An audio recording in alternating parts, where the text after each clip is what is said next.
جب تک ہم پاکستان کے تمام شہریوں سے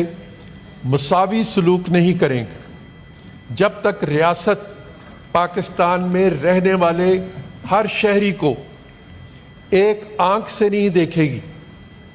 اور ایک جیسی توجہ پاکستان کے ہر شہری کو نہیں دے گی، تو یہ تفریق برقرار رہے گی۔ اور اس تفریق کے انتہائی دردناک کہانیاں ہیں جو میرے علم میں بھی آتی ہیں اور آپ کے علم میں بھی آتی ہیں۔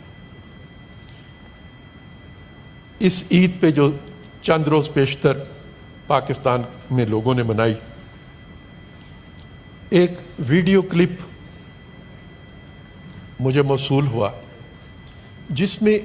سرکاری وردی میں ملبوس ایک پولیس مین جو ہے وہ ایک خاتون کے گھر میں داخل ہوتا ہے اور اس خاتون سے اس کے عقیدے کے بارے میں سوالات کرنے شروع کرتا ہے۔ جناب والا، یہ کون سی ریاست میں حق کسی کو دیا جائے کہ وہ اس چیز کے لیے جواب دہ ہو جائے کہ اس کے گھر میں جو قربانی کا گوشت آیا ہے اس کا تعلق کس عقیدے سے تعلق رکھنے والوں سے ہے، یا جو گوشت اس نے دوسروں میں تقسیم کیا ہے وہ کس عقیدے کے لوگوں کے لیے تھے۔ ہمارے مذہب میں، مسلمانوں کے مذہب میں، تو اللہ تعالیٰ نے فرمایا کہ قربانی کا گوشت تمہیں مسکینوں میں تقسیم کرنا ہے، تمہیں یتیموں میں تقسیم کرنا ہے، تمہیں بیواؤں میں تقسیم کرنا ہے، تمہیں ان غریبوں میں تقسیم کرنا ہے جو گوشت کھانے کی استطاعت نہیں رکھتے۔ لیکن یہاں پر سوال و جواب یہ ہوتا ہے کہ یتیم، مسکین، غریب نہیں، جی آرڈر ان دا ہاؤس اس پلیز۔ کا عقیدہ کیا ہے؟ Sardar Umar Gorgej sahib, order in the house please. جس کو گوشت دیا جا سکتا ہے یا گوشت نہیں دیا جا سکتا۔ یہ صرف ایک مثال میں آپ کے سامنے پیش کر رہا تھا، لیکن اس طرح کے واقعات ہماری اقلیت جو ہے پاکستان میں رہنے والی اور جن کا عقیدہ اکثریت کے عقیدے سے مختلف ہے،